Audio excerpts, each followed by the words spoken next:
He's deep in his heart, relishing his relationship with Krishna. Elevation to this stage of ecstasy can be possible in two ways.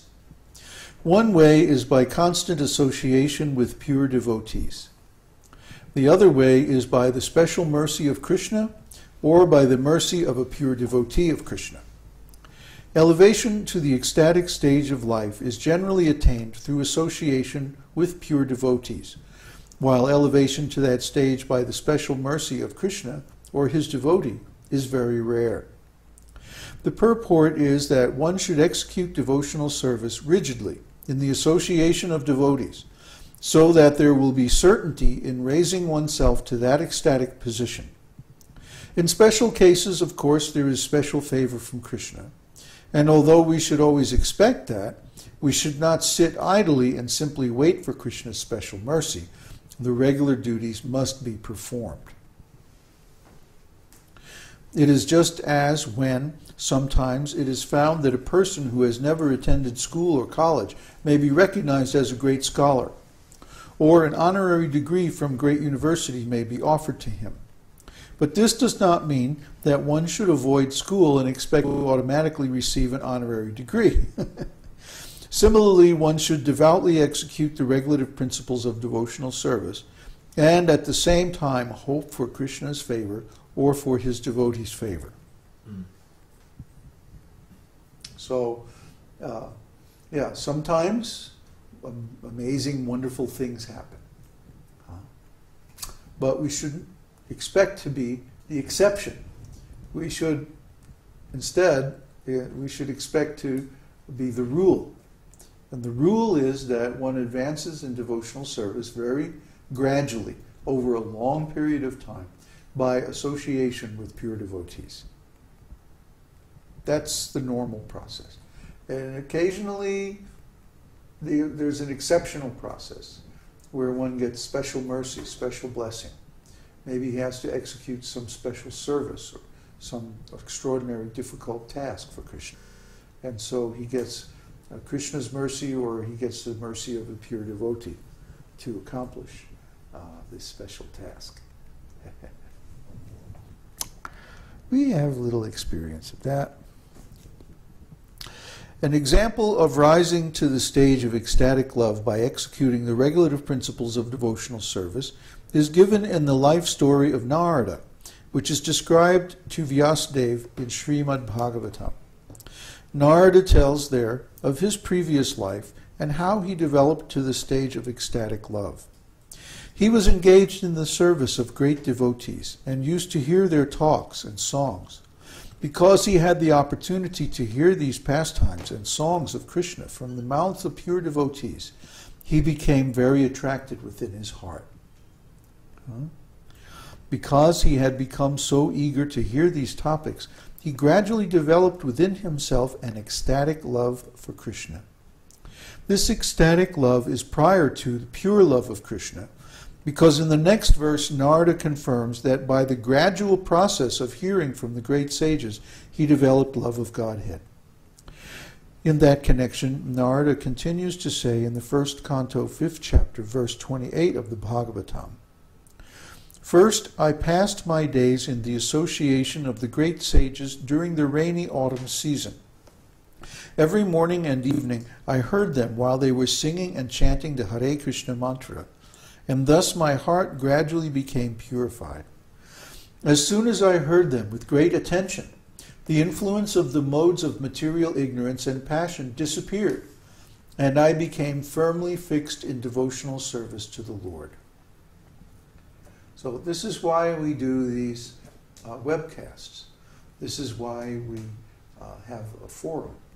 This is why we try to record all of our association and then distribute it all over the world on the internet so that people can perform this process of regular association with devotees.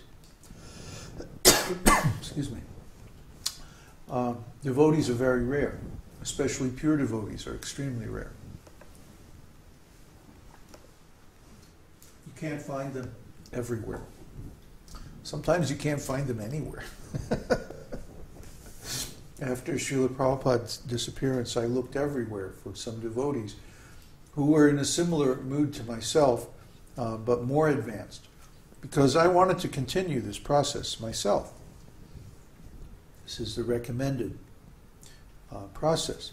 The one says here, we should always expect the mercy of Krishna or hope for the mercy of Krishna, but we shouldn't give up the regular process of advancement in devotional service. But I was placed in a situation where I didn't have access to that process anymore. The only thing I could do was approach Krishna through his holy name and beg for his mercy. That was the only option. There was no other option, because I couldn't find anybody who was in the same mood and more advanced and without deviating. So this was Krishna's arrangement, of course. Sometimes Krishna puts his devotee in a situation, an extraordinary situation, where he has to surrender. I mean, look at Arjuna in the beginning of Bhagavad-gītā. He was in such an extraordinary situation, unprecedented in Vedic history, where the two members of the ruling dynasty of the whole planet, two branches, were fighting with each other. And this is practically unknown in Dvapara Yuga. In Kali Yuga, it's common, but back in Dvapara Yuga, it was like the first time that it had ever happened. It was unknown. What should he do? There was no precedent. So he approached Krishna, and Krishna gave some special instructions, and after that, everything was clear. You see? So sometimes we have to do.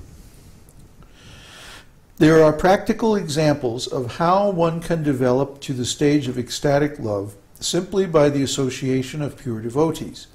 It is essential, therefore, that one constantly associate with pure devotees who are engaged morning and evening in chanting the Hare Kṛṣṇa mantra. That's what we're doing here. In this way, one will get the chance to purify his heart and develop this ecstatic, pure love for Krishna. This statement is also confirmed in the 3rd canto, 25th chapter, verse 25 of Śrīmad-Bhāgavatam, where Lord Kapila says, "My dear mother, when a person is actually in association with pure devotees, the sublime potency of my devotional service can be experienced." How is that? Because when we speak, we speak of the topics of devotional service to Krishna with great affection. It's not like we're just speaking on some ordinary subject matter. But the affection and the warmth in a devotee's heart, the enthusiasm in a devotee's heart is manifest in the sound vibration. You can hear Śrīla Prabhupāda preaching. Śrīla Prabhupāda is preaching like he has 3 heads and 10 mouths, and he wants to say all this stuff that, how wonderful Krishna's devotional service is. So it's very beneficial to listen to Śrīla Prabhupāda's preaching because of this. We should take every opportunity possible to hear from Śrīla Prabhupāda. In other words, when a pure devotee speaks, his words act upon the hearts of the audience. What is the secret of hearing and chanting? A professional speaker cannot impress transcendental ecstasy within the hearts of the listeners. However, when a realized soul who is engaged in the service of the Lord is speaking, he has the potency to inject spiritual life within the audience.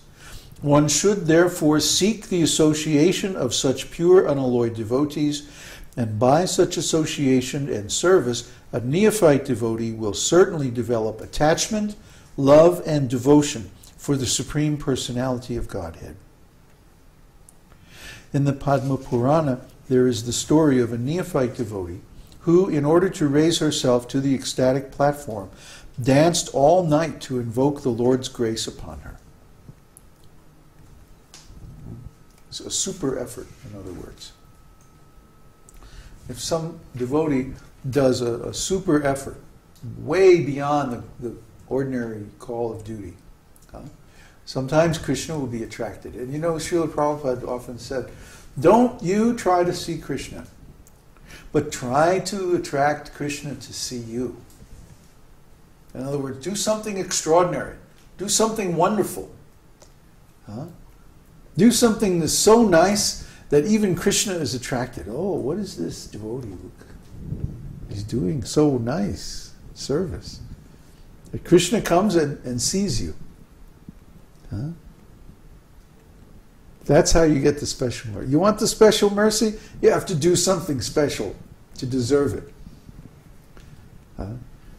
Just executing the regulative principles of devotional service will get you there, sooner or later. But if you really want the special mercy, do some special service. Something far beyond the